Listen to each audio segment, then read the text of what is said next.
भले ही भारत की आज़ादी को लेकर गांधी जी पर गीत लिखे गए हों, दे दी हमें आज़ादी बिना खड़ग बिना ढाल, साबरमती के संत तूने कर दिया कमाल। लेकिन इसका अर्थ ये नहीं है कि बिना रक्त की एक बूंद बहाए, बिना कोई बलिदान दिए, केवल अहिंसात्मक आंदोलन मात्र से भारत को आज़ादी दिला दी। बल्कि देखा जाए तो लाखों क्रांतिकारियों के प्राणों के बलिदान का परिणाम भारत की स्वतंत्रता है।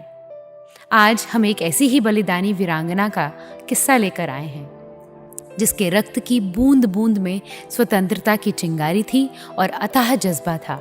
देश की स्वतंत्रता के लिए अपने हाथों विधवा बनी, अपने हाथों अपना सुहाग उजाड़ दिया, सिर्फ और सिर्फ भारत माता की गुलामी की बेड़ियां तोड़ने के लिए।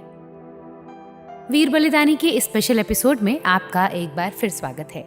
आज़ादी के इतिहास को कुरेदने से पता चलता है कि गुलामी काल में जिन्होंने अपने पेट और अपने स्वार्थ की चिंता से दूर अंग्रेजों से स्वतंत्रता की लड़ाई लड़ते हुए अपने प्राण दे दिए, उनको भुला दिया गया।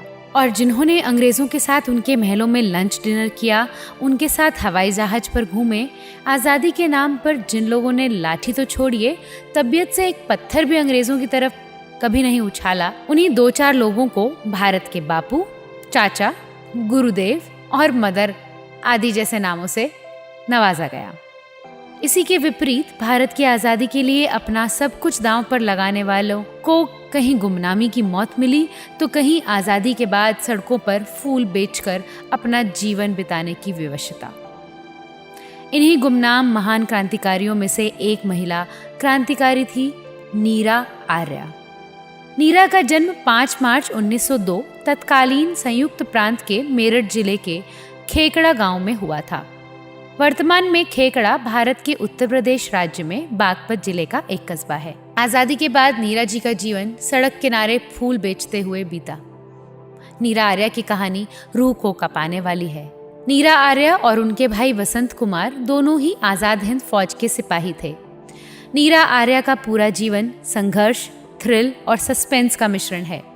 नीरा आर्या एक महान देशभक्त, क्रांतिकारी, जासूस, संवेदनशील लेखक, जिम्मेदार नागरिक, साहसी और स्वाभिमानी महिला थी, जिन्हें गर्व और गौरव के साथ याद किया जाता है।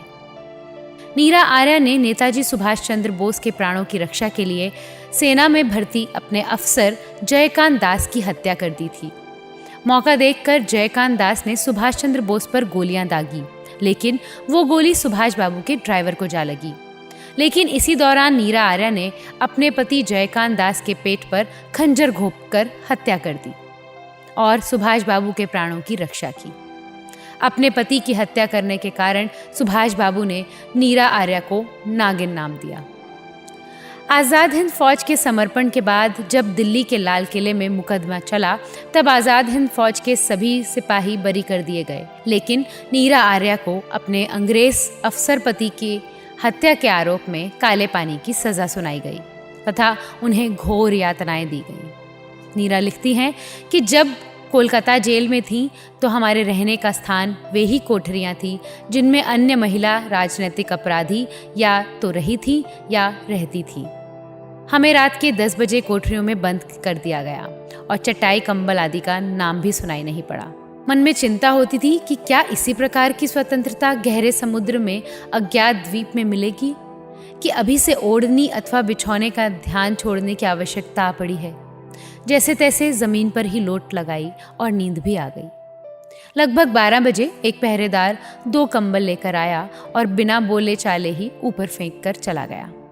कंबलों का गिरना और नींद का टूटना भी एक साथ ही हुआ।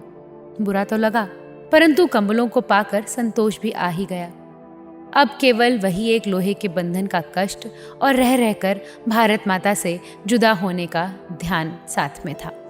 सूरज निकलते ही मुझको खिचड़ी मिली और लुहार भी आ गया। हाथ की सांकल काटते समय थोड़ा सा चमड़ा भी कटा, परंतु पैरों में से आड़ी बेड़ी काटते समय केवल 2-3 बार हथौड़ी से पैरों की हड्डी को जांचा कि कितनी मजबूत है। मैंने एक बार दुखी होकर कह ही दिया, क्या अंधा है जो पैर में मारता है? पैर पर क्या, हम तो दिल में भी मार देंगे, क्या कर लोगी?